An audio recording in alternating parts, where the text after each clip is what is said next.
Hello दोस्तों, आपने last video में मेरे देखा था कि हमने स्पिंडल कितने टाइप के होते हैं, कौन-कौन से ड्रिवन होते हैं, जैसे कि बेल्ट ड्रिवन, पुली ड्रिवन या फिर जिसमें मोटर इनसाइड ही होती है उसके, जिसको बिल्ट इन स्पिंडल कहते हैं। तो दोस्तों आज हम आपको बताने वाले हैं कि स्पिंडल में जो बेयरिंग के अरेंजमेंट होते हैं, वो किस-किस टाइप के रहते हैं। तो दोस्तों सबसे पहले तो मैं बता दूँ कि बेयरिंग में नॉर्मली अरेंजमेंट क्या-क्या होते हैं।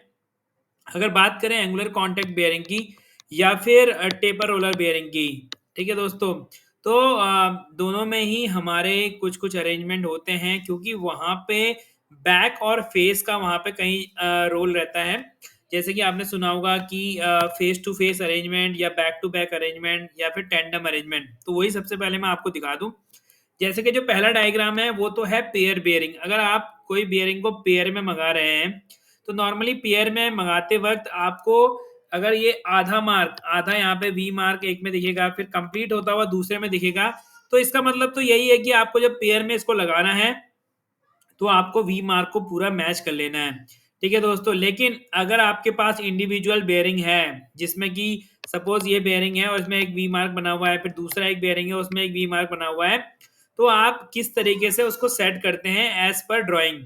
तो यहाँ पे आप देख रहे होंगे अगर ड्राइंग में इस तरीके से लगा हुआ है 1 टू 1 यहाँ पे देख रहे होंगे एक के बाद एक सेम अरेंजमेंट में बेयरिंग लगा हुआ है। तो ये दोस्तों होता है टैंडेम ऑर्डर। ठीक है दोस्तों?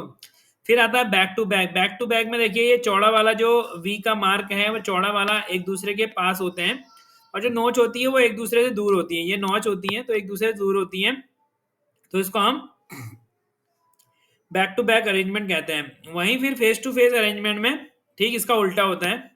यहाँ पे जो नॉच होंगी वी का वो एक दूसरे के पास रहेगी।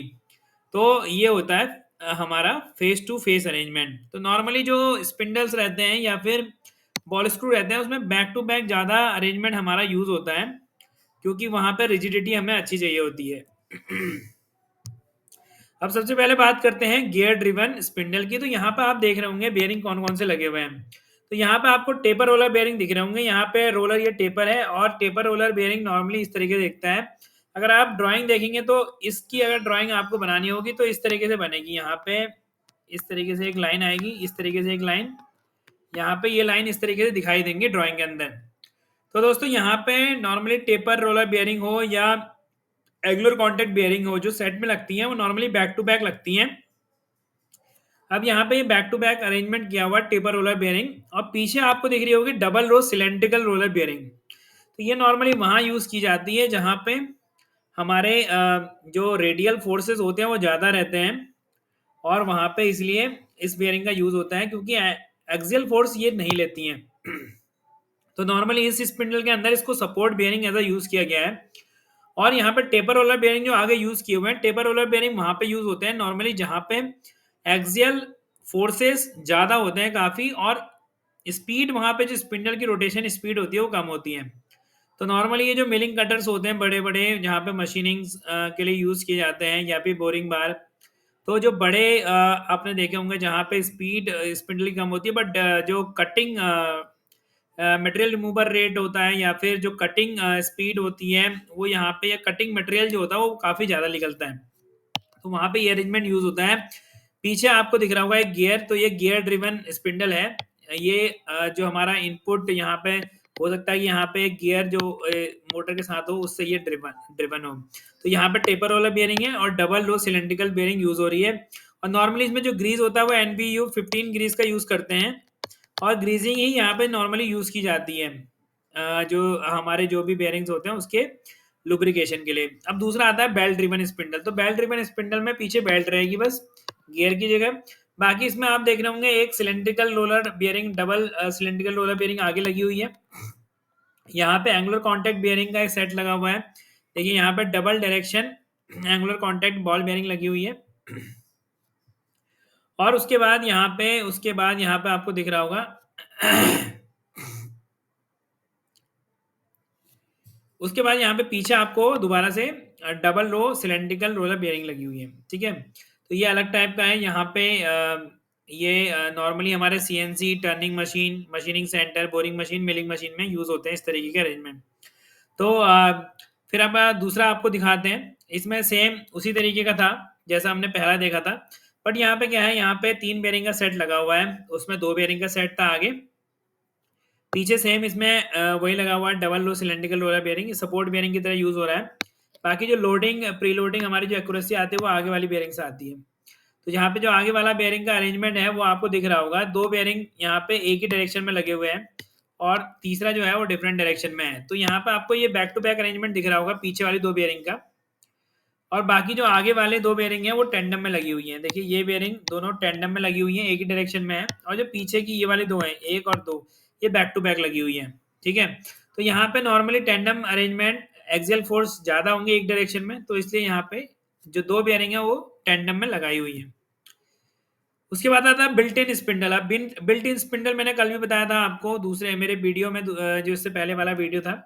इसमें जो होती है मोटर हमारी स्पिंडल के अंदर ही रहती है। ये सपोज यहाँ पे हमारा स्टेटर है, ये स्टेटर है, और ये जो पूरा स्पिंडल है जिसमें हम टूल लगा रहे हैं ये एक रोटर की तरह काम करता है। अब रोटर की तरह काम करता है तो यहाँ पे हमारा बेयरिंग का अरेंजमेंट आपको दिख रहा होगा। तो यहाँ पे ये रोटर को सपोर्ट अच्छे से मिलना चाहिए, अदरवाइज यहाँ पे या तो स्टेटर रोटर के बीच में गैप फ्लक्चुएशन होगा और उसमें मोटर की परफॉर्मेंस भी इफेक्ट होगी, साथ में जो आपका टूल जो भी माउंट कर रहे हैं उसका जो एक्यूरेसी है वो सही नहीं आएगी। तो यहाँ पे जो नॉर्मली यूज होते हैं टेपर वाला बेयरिंग या एंगुलर कॉन्टैक्ट, क्योंकि जो बिल्ट इन मोटर होती है वहाँ पे हाई स्पीड रहती है, नॉर्मली हाई स्पीड के लिए इसको यूज किया जाता है। तो हाई स्पीड में नॉर्मली हम एंगुलर कॉन्टैक्ट बेयरिंग का यूज करते हैं। अगर 2 ही बेयरिंग है लगे हुए आगे तो ये जाहिर सी बात है बैक टू बैक में ही लगी होती है नॉर्मली। ठीक है दोस्तों, ये तो सीएनसी टर्निंग मशीन में यूज किया जाता है। तो यहाँ पे जो बिल्ट इन स्पिंडल होते हैं या तो उसमें ग्रीस लुब्रिकेशन होता है, और मोस्टली में ऑयल एयर लुब्रिकेशन भी हम यूज करते हैं। ऑयल एयर लुब्रिकेशन का क्या मतलब है कि एयर के साथ जो मिस्ट ऑयल हमारा जाता है और वो बियरिंग पे छिड़कते रहता है, जिसका भी जो भी हम उसमें टाइमिंग सेट करते हैं उस अंतराल में वो लुब्रिकेशन बियरिंग को देते रहता है। अब देखिए बिल्ट इन स्पिंडल में दूसरे टाइप का भी जो हमें नॉर्मली एचएमसीज में हमें जो बड़ी बड़ी एचएमसीज है वहाँ पे दिखने को मिलता है। तो यहाँ पे देखेंगे आप 2 अरेंजमेंट लगे हुए हैं, 2 टेंडम में पहले लगी हुई है बेयरिंग, इधर 2 टेंडम में लगी हुई है, और इन दोनों का जो अरेंजमेंट है वो बैक टू बैक में है, बैक टू बैक में है। तो यहाँ पे इसमें यहाँ पे आपको यहाँ लाइंस भी दिख रही होंगी, ये नॉर्मली इसमें कूलिंग के लिए लाइंस भी होती हैं, क्योंकि नॉर्मली जो मोटर के अंदर हीट होती है उसको हमें निकालना होता है, और अगर स्पिंडल की हमें परफॉर्मेंस अच्छी रखनी है तो हमें स्पिंडल की कूलिंग मेंटेन करनी होती है इस स्पिंडल की, क्योंकि ये तो हाई आरपीएम में घूमते हैं, साथ में इसके मोटर भी अंदर ही होती है, तो जो हीट होती है उस हीट को निकालना बहुत ज़रूरी होता है। तो इसलिए यहाँ पे कूलिंग का अरेंजमेंट भी दिया जाता है। कूलिंग हम कूलेंट से नॉर्मली करते हैं, और जो बियरिंग में जो हमारा यहाँ पे लुब्रिकेशन यूज होता है वो ऑयल एयर वाला होता है। ऑयल एयर के यहाँ पे पॉइंट दे दिए जाते हैं, और जो भी लुब्रिकेशन होता है उसके साथ एयर मिक्स होकर आती है, और जो भी लुब्रिक यहाँ पे जो बियरिंग लगी हुई है उनको लुब्रिकेट करती रहती है। साथ में ही इसमें जो कूलेंट मैं बोल रहा हूँ एज अ चिलिंग के लिए यूज होता है, या फिर चिलर ऑयल यहाँ पे यूज होता है, जो कि हमारा नॉर्मली कंप्रेसर से ठंडा होता हुआ वहाँ पे कूलिंग करता हुआ यहाँ पे स्पिंडल में आता है, ताकि इसका टेम्परेचर जो है मेंटेन रह सके। ठीक है दोस्तों, तो यहाँ पे भी आप एंगुलर कॉन्टैक्ट बेयरिंग का अरेंजमेंट देख रहे होंगे बैक टू बैक, और पीछे जो है एक सिलेंड्रिकल रोलर लगी हुई है जो कि पीछे से हमारा शाफ्ट को एक तरीके से सपोर्ट दे रही है। तो दोस्तों नॉर्मली बॉल बेयरिंग की जगह हम सिलेंड्रिकल रोलर बेयरिंग यूज करते हैं, क्योंकि सिलेंड्रिकल रोलर बेयरिंग जो बड़े स्पिंडल्स होते हैं जहाँ पे रेडियल लोड ज़्यादा होता है, तो वहाँ पे क्योंकि इसमें कॉन्टैक्ट एरिया ज़्यादा होता है हमारा इस बेयरिंग के अंदर, और रेडियल लोड ये ज़्यादा ले सकती है as compare to ball bearing, क्योंकि बॉल बेयरिंग में पॉन्ड कॉन्टैक्ट होता है, तो वहाँ पे लोड लेने की जो हमारी कैपेसिटी होती है वो कम होती है। ठीक है दोस्तों, तो इस तरीके से हमारे डिफरेंट स्पिंडल्स में डिफरेंट टाइप के बेयरिंग अरेंजमेंट होते हैं।